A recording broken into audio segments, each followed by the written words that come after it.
Hi, so yesterday I was talking about the Mental Capacity Act 2005 and the 5 principles, and I'm just going to go into a little bit more detail about them today. So the Mental Capacity Act, what we're talking about when we're saying someone's mental capacity is your ability to make and to remember decisions. We make decisions every day. We make small decisions which are unimportant that we do without even thinking. So things like what to wear, what to have for our breakfast, what to do with our day. And then we make bigger decisions as well. So things like financial decisions, decisions that might be to do with like our health and our well-being. So there's a massive range in the decisions that we're actually thinking about. So if we go through each of the principles, principle 1 is a presumption of capacity. And what this means is that regardless of any kind of characteristic of a person or, any kind of background information, we're not going to assume that a person doesn't have capacity. So, if they made a poor decision in their past, or maybe they've needed support to make a decision previously, or maybe they have an advocate previously, or maybe they've got a mental health condition, or a learning disability, or a physical disability, a health condition. We wouldn't assume that that person doesn't have capacity. You have to take each decision that they're making on a separate kind of basis and assess each one. Okay, and that's really, really important. Our second principle is giving somebody all of the support that they need to be able to make that decision themselves. And I'm sure that everyone can think of examples of times where you've needed support to make a decision in the past. There are loads of times where we are making a decision and we ask our friends what they think, for them to pitch in with things which they've done previously, things from their knowledge and experience. We've asked family members to give us opinions or support. Maybe we've asked specialists who know about things much more than we do, doctors, nurses, teachers, lecturers. We might do some research. So we might look things up on the internet, we might look at leaflets, we might go to charities or other organisations. We very rarely actually make big decisions by ourselves at all.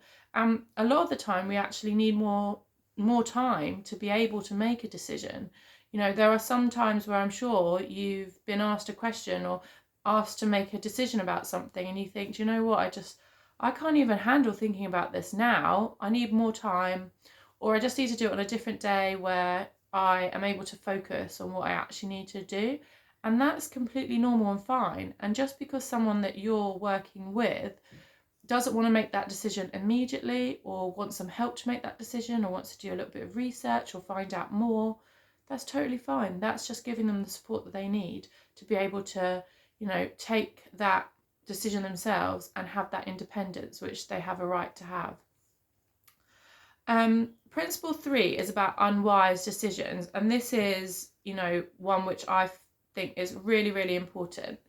And that's because we all make decisions which are unwise, and it'd be so easy to say, wouldn't it? You made a bad decision before, or you looked back on it and you thought that wasn't the right thing for me. It didn't have the outcome that I wanted.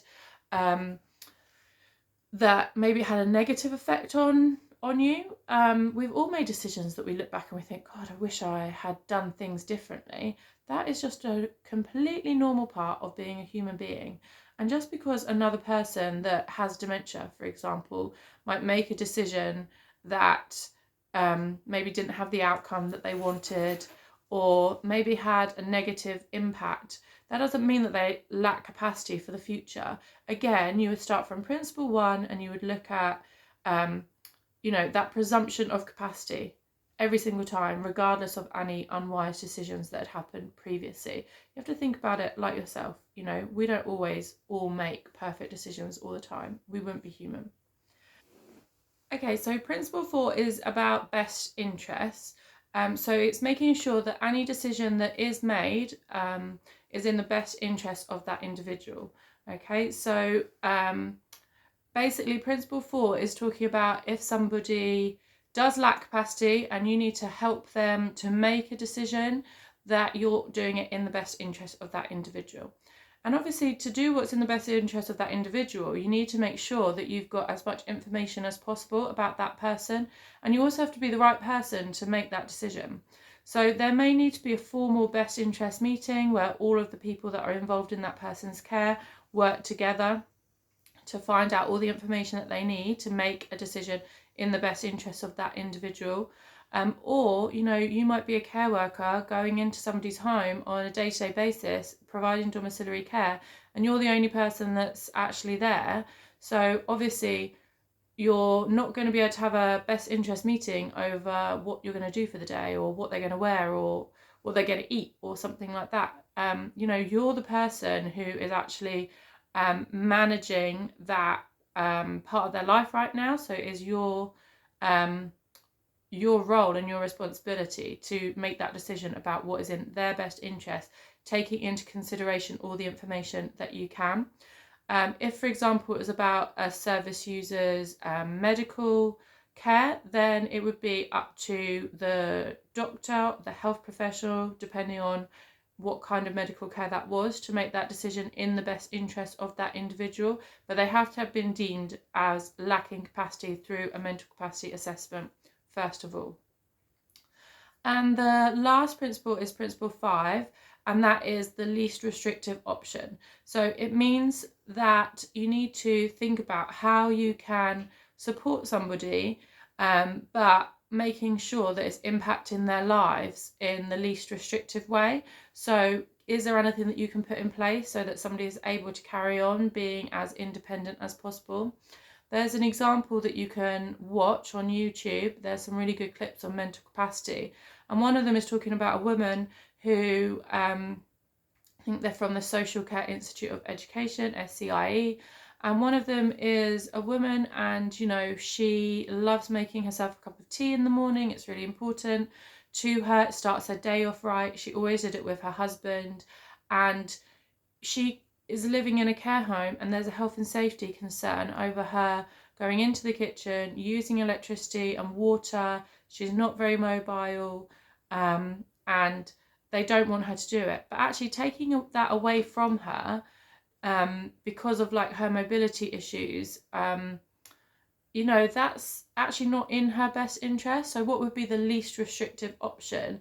Is there something that they can do, for example, having water in a thermos or something like that, that you just push the top on, for meetings, that she can use instead? So is there other kind of equipment or things that you can put in place for someone so they can still do the things that they want and they need to do and that are important for them, but in a way that is safer and is more manageable for that individual? So that's what we're talking about when we're saying least restrictive option, not necessarily taking things away from someone, but thinking about what those alternatives are for them. Okay, so those are the 5 principles explained in a little bit more detail. I hope that answers any questions that you might have had from yesterday's video. Thank you.